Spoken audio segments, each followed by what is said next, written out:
Subscribe now and press the bell icon. Never miss an update. नमस्कार मित्रों, स्वागत करता हूं सबका इस YouTube चैनल पर जिसका नाम है स्टडी विद पीएन लोधा।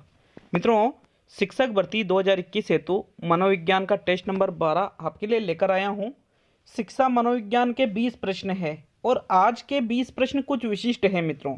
तथ्यात्मक और व्यावहारिक डीपली प्रश्न, अंदर से प्रश्न मैंने इसमें डाले हैं।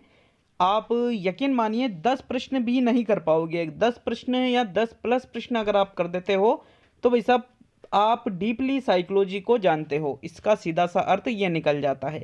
तो चलिए वीडियो को शुरू करते हैं। मैं पहले ही बता देता हूँ कि तथ्यात्मक भी बहुत सारे क्वेश्चन हैं इसमें जो डीपली है साथियों। तो चलिए शुरू करते हैं इस वीडियो को। राजस्थान अध्ययन का वीडियो आपने देख लिया होगा, अगर नहीं देखा है कक्षा 7 राजस्थान अध्ययन लेवल 1 और 2 के लिए आरबीएससी की बुक्स से वो प्रश्न बनाए साथियों मैंने, तो उसको एक बार जरूर देखिएगा। आपका पहला क्वेश्चन इसमें है, बुद्धि का सर्वश्रेष्ठ सिद्धांत माना जाता है गिलफोर्ड का त्रिआयामी सिद्धांत, गार्डनर का बहुबुद्धि सिद्धांत, थ्रस्टन का समूह कारक सिद्धांत और थॉर्नडाइक का बहुकारक सिद्धांत। देखिए एक ही प्रश्न से 5 प्रश्न क्लियर होंगे। वो कैसे कि इस प्रश्न का राइट आंसर है गिलफोर्ड का त्रिआयामी सिद्धांत, जिसको त्रिविमीय या संक्रिया उत्पाद का सिद्धांत भी कहते हो, जिसमें कुल 120 मॉडल कक्ष होते हैं बुद्धि के, इन्होंने बताए हैं। तो वहां पर देखिए 150 भी आपको मिल जाएगा, 180 भी मिल जाएंगे, लेकिन ये दोनों ही मान्य नहीं हुए थे। मान्य है 120 वाला। ये बुद्धि का सर्वश्रेष्ठ सिद्धांत है साथियों। संक्रिया, उत्पाद, विषय वस्तु, ये 3 चीजें इसमें इन्होंने बताई है। तो आपका एक क्वेश्चन तो ये कि भाई बुद्धि का सर्वश्रेष्ठ सिद्धांत गिलफोर्ड का है। दूसरा ये कि त्रिआयामी इन्होंने दिया है। तीसरा यहाँ से बनता है गार्डनर ने कौन सा सिद्धांत दिया, बहुबुद्धि का दिया। थ्रस्टन का बुद्धि का कौन सा है, समूह कारक का है। थॉर्नडाइक का कौन सा है, बहुकारक का है। तो इस प्रकार आपके एक ही प्रश्न से मित्रों 5 प्रश्न क्लियर हो गए हैं। चलिए नेक्स्ट प्रश्न नंबर 2 पे आते हैं साथियों। आपके दूसरा क्वेश्चन है, व्यक्तिगत क्रियात्मक बुद्धि परीक्षण का चयन कीजिए। तो देखिए बुद्धि परीक्षणों को 2 भागों में बांटा गया है। एक तो है व्यक्तिगत बुद्धि परीक्षण और एक है सामूहिक बुद्धि परीक्षण। व्यक्तिगत बुद्धि परीक्षण के भी 2 भेद हैं और सामूहिक बुद्धि परीक्षण के भी मित्रों 2 भेद है। व्यक्तिगत बुद्धि परीक्षण में शाब्दिक परीक्षण और अशाब्दिक परीक्षण, फिर जो सामूहिक बुद्धि परीक्षण है इसमें भी शाब्दिक परीक्षण और अशाब्दिक परीक्षण। तो ये जो अशाब्दिक परीक्षण है, इन अशाब्दिक परीक्षणों को ही क्रियात्मक परीक्षण कहा जाता है। तो यहाँ पर व्यक्तिगत क्रियात्मक पूछा है आपसे, विनय साइमन बुद्धि परीक्षण, टर्मन मेरिल बुद्धि परीक्षण, भाटिया बैटरी परीक्षण और स्टर्नफोर्ड विनय बुद्धि परीक्षण। तो मित्रों यहाँ पर देखिए चारों ही परीक्षण व्यक्तिगत है। मैं आपको पहले बता दूं चारों ही कैसे है, व्यक्तिगत है, लेकिन विनय साइमन, टर्मन मेरिल और स्टर्नफोर्ड विनय ये तीनों शाब्दिक है, जबकि भाटिया बैटरी परीक्षण अशाब्दिक परीक्षण या व्यक्तिगत क्रियात्मक बुद्धि परीक्षण है। अशाब्दिक को ही क्रियात्मक बुद्धि या परीक्षण या अवाचिक बुद्धि परीक्षण भी कहते हैं, अर्थात तीसरा विकल्प सही है साथियों प्रश्न संख्या 2 में। नेक्स्ट प्रश्न नंबर 3 पे आते हैं। क्रियात्मक अनुसंधान शब्द का सर्वप्रथम प्रयोग किसने किया? स्टीफेन एम कोरे ने, कोलियर एवं लेविन ने, बकिंगम ने और एबिंगहोस ने। तो मित्रों देखिए क्रियात्मक अनुसंधान शब्द का सर्वप्रथम प्रयोग आपसे यहाँ पर पूछा है प्रश्न संख्या 3 में।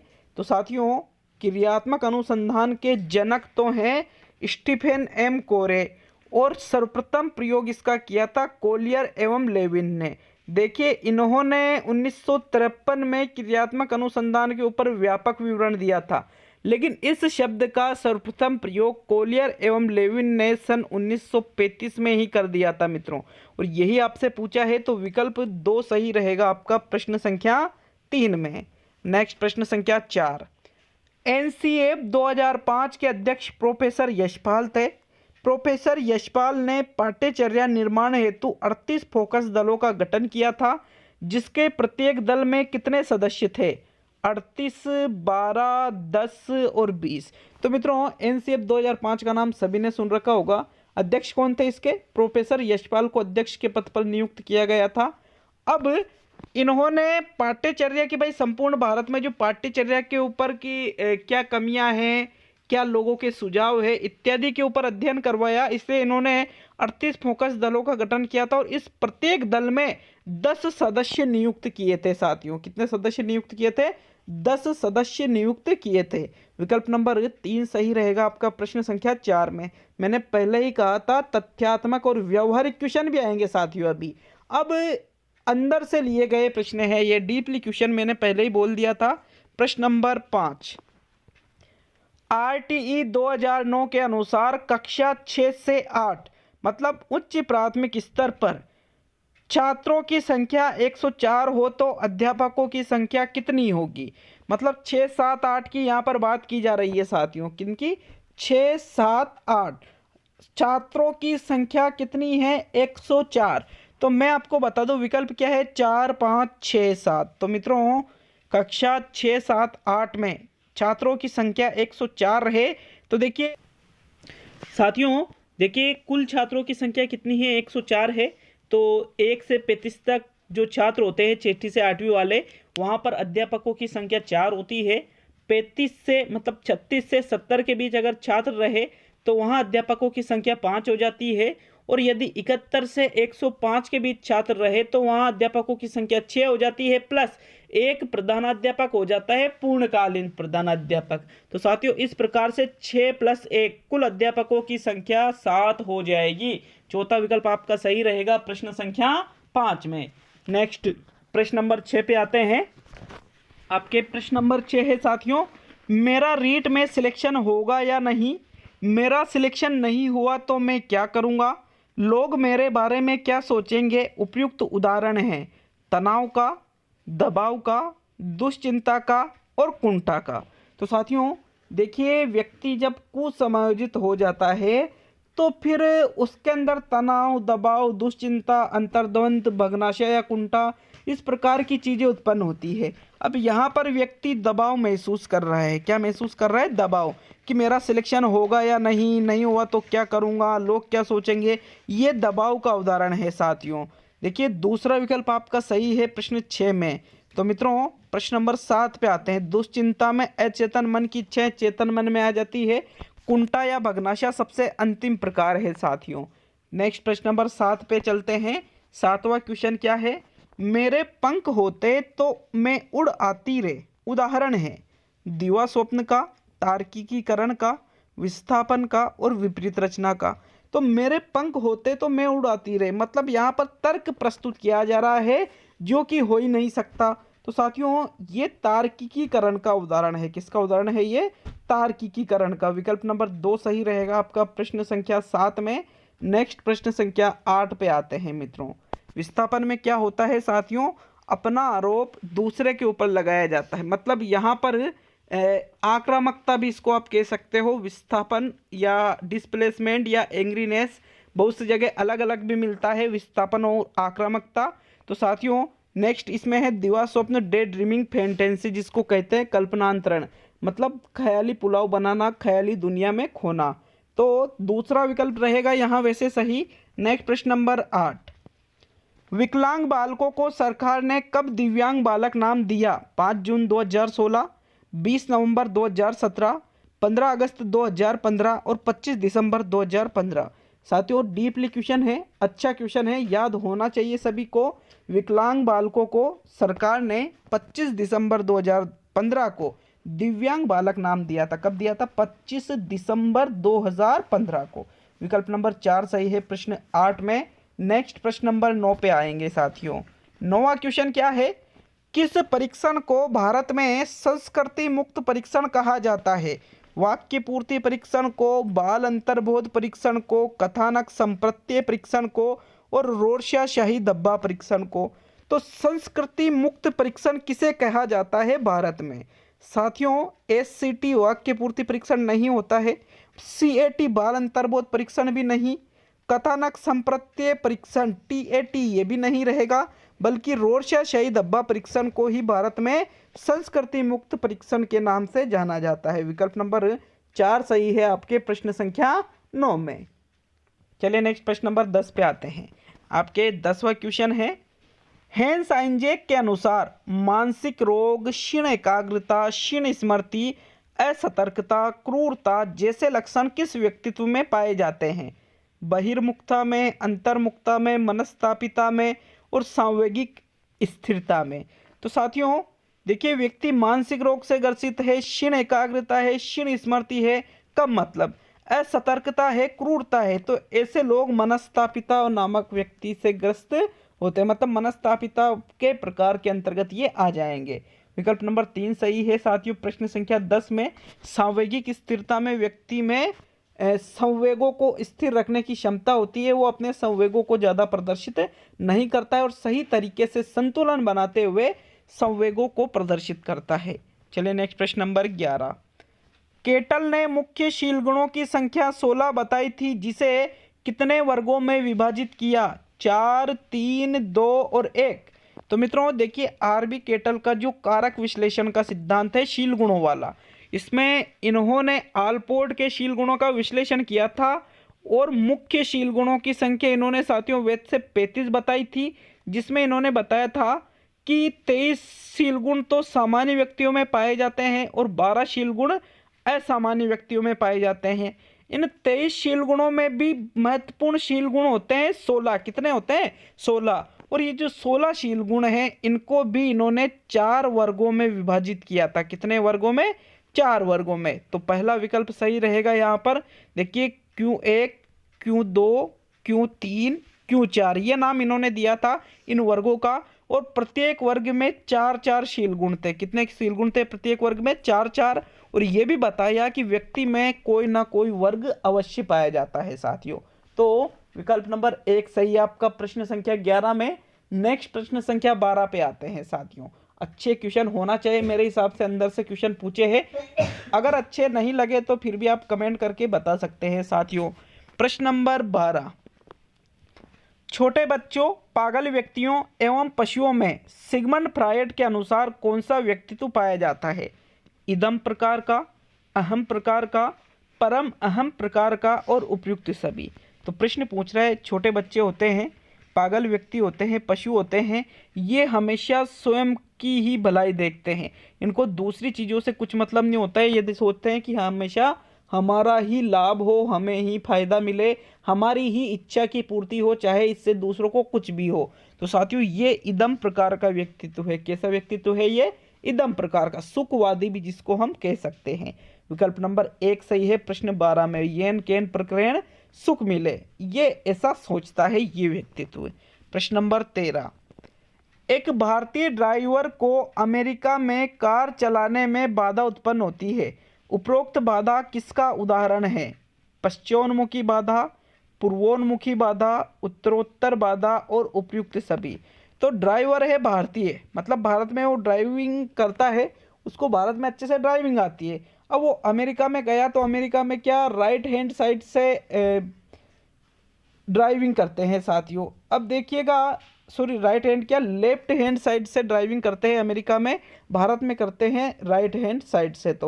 तो उसको ये बाधा उत्पन्न हुई क्योंकि साइड ही चेंज हो गई, तो फिर इसको हम पूर्वोन्मुखी बाधा कहेंगे। क्या कहेंगे इसको? पूर्वोन्मुखी बाधा। साथियों दूसरा विकल्प आपका सही है प्रश्न संख्या 13 में।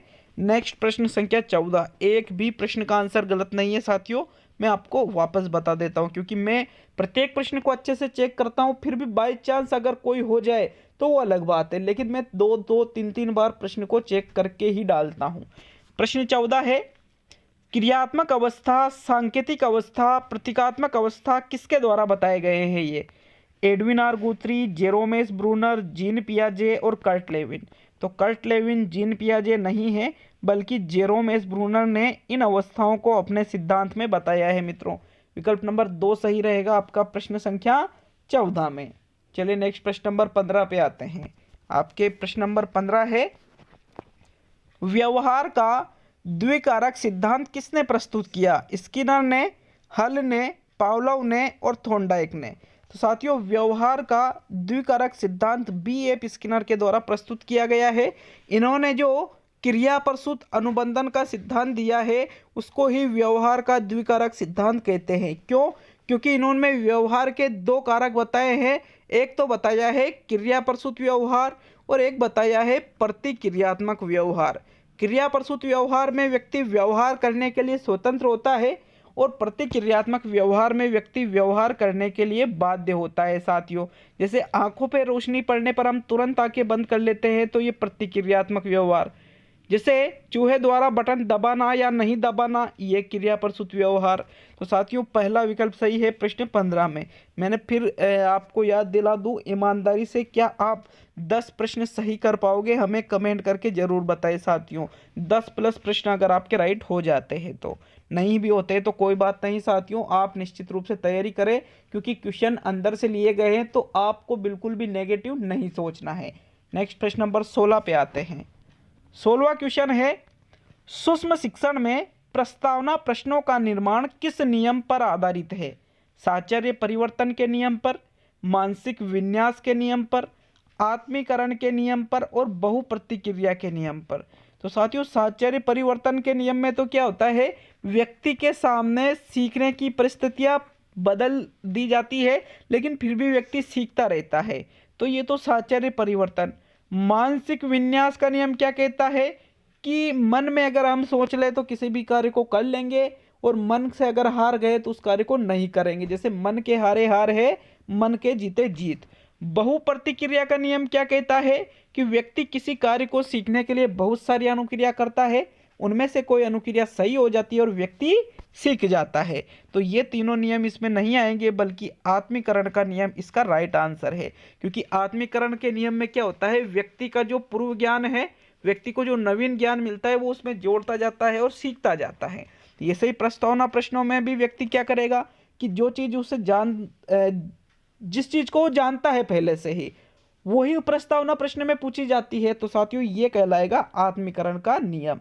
इसी पर आधारित होता है प्रस्तावना में प्रश्नों का निर्माण। नेक्स्ट प्रश्न नंबर 17। रॉबर्ट एम गेने ने सीखने के कितने प्रकार बताए हैं? 7, 8, 5 और 6। तो साथियों रॉबर्ट एम गेने के द्वारा सीखने के कुल 8 प्रकार बताए हैं, जिसमें अंतिम और सर्वश्रेष्ठ प्रकार इन्होंने बताया था समस्या समाधान अधिगम। याद रखना है, ये पूछ लिया जा सकता है कि रॉबर्ट एम गेने ने अपने अधिगम में 8वां प्रकार या अंतिम प्रकार या सर्वश्रेष्ठ प्रकार कौन सा बताया है? समस्या समाधान अधिगम। कुल प्रकार है 8। नेक्स्ट प्रश्न नंबर 18। मित्रों प्रश्न नंबर 18 है, बालक अपने जीवन में सर्वाधिक नैतिक गुणों का प्रदर्शन किस अवस्था में करता है? शैशवावस्था में, बाल्यावस्था में, किशोरावस्था में और प्रौढ़ावस्था में। तो सर्वाधिक नैतिक गुणों का प्रदर्शन वो करता है किशोरावस्था में, क्योंकि साथियों किशोर अवस्था में वो सोचता है कि अगर मैं नैतिक गुणों का प्रदर्शन करूंगा तो फिर लोग मुझे बहुत अच्छा समझेंगे। साथियों सर्वाधिक नैतिक गुणों का प्रदर्शन इसी अवस्था में किया जाता है। विकल्प नंबर 3 सही रहेगा प्रश्न संख्या 18 में। नेक्स्ट 19वां क्वेश्चन, आक्रामकता एवं धारणात्मकता की अवस्था किसे कहा जाता है? मुख्य अवस्था को, गुदी अवस्था को, लैंगिक अवस्था को और जननेंद्रिय अवस्था को। तो आक्रामकता और धारणात्मकता की अवस्था हम कहेंगे गुदी अवस्था को। सिगमंड फ्रायड ने जो सिद्धांत दिया है मनोलैंगिक विकास का सिद्धांत, इसमें इन्होंने 5 अवस्थाएं बताई है। मुख्य अवस्था पहली है, दूसरी है गुदी अवस्था, तीसरी है लैंगिक अवस्था, चौथी है सुषुप्त अवस्था। कौन सी है? सुषुप्त अवस्था। और 5वीं है जननेंद्रिय अवस्था। तो साथियों ये जो गुदी अवस्था है, जिसमें कामुक क्षेत्र गुदा होता है, यहाँ पर बालक मलमूत्र का त्याग करके खुशी का अनुभव करता है साथियों। वो उसे लगता है कि ये चीज़ें करने से मुझे आनंद की प्राप्ति होगी, ऐसा वो सोचता है। तो साथियों इस अवस्था को ही आक्रामकता एवं धारणात्मकता की अवस्था कहते हैं। अब अंतिम और 20वां क्वेश्चन देखेंगे, लेकिन वीडियो अगर अच्छा लगे तो एक छोटा सा लाइक भी कर दीजिए साथियों, ताकि हमें मोटिवेशन मिले। और अगर आप चाहते हो कि मैं आपके लिए और अधिक मेहनत करके अच्छे अच्छे प्रश्न बनाऊं, तो आप चैनल को सब्सक्राइब करके हमें सपोर्ट जरूर कीजिएगा साथियों। चलिए प्रश्न नंबर 20 क्या है आपका? बालक में भाषा विकास का क्रम है व्यंजन, स्वर, वर्ण, शब्द, वाक्य। स्वर, व्यंजन, वर्ण, शब्द, वाक्य, व्यंजन, स्वर, शब्द, वर्ण, वाक्य और स्वर, व्यंजन, शब्द, वर्ण, वाक्य। तो मतलब वाक्य तो सभी में सबसे बाद में आएगा भाषा विकास में। देखिए, सबसे पहले बालक व्यंजन बोलता है। क्या बोलता है? व्यंजन बोलता है। जैसे सबसे पहले क्या कहा जाता है कि बालक मैं की ध्वनि बोलना सीखता है। तो मैं क्या है? एक व्यंजन है। पूरा मैं नहीं बोलता है, मैं भी बोलेगा तो आगे व्यंजन आ रहा है। फिर वो स्वर बोलना सीखता है, फिर वो वर्ण बोलना सीखता है, फिर वो शब्द बोलना सीखता है और सबसे अंत में वाक्य। इस प्रकार के से बालक में भाषा विकास का क्रम होता है। तो विकल्प नंबर 1 सही है साथियों, प्रश्न संख्या 20 में। आज के ये 20 प्रश्न साइकोलॉजी के पूरे हो चुके हैं। आप हमें कमेंट करके बताएं कि क्या आप 10 क्वेश्चन वाकई में ईमानदारी से सही कर पाए। अगर हाँ तो बहुत ही अच्छी बात है साथियों, बहुत ही अच्छी तैयारी है आपकी। बहुत बहुत धन्यवाद दूंगा एक बार फिर से सभी को कि आपने वीडियो को पूरा देखा। मित्रों, मिलते हैं अगले वीडियो में।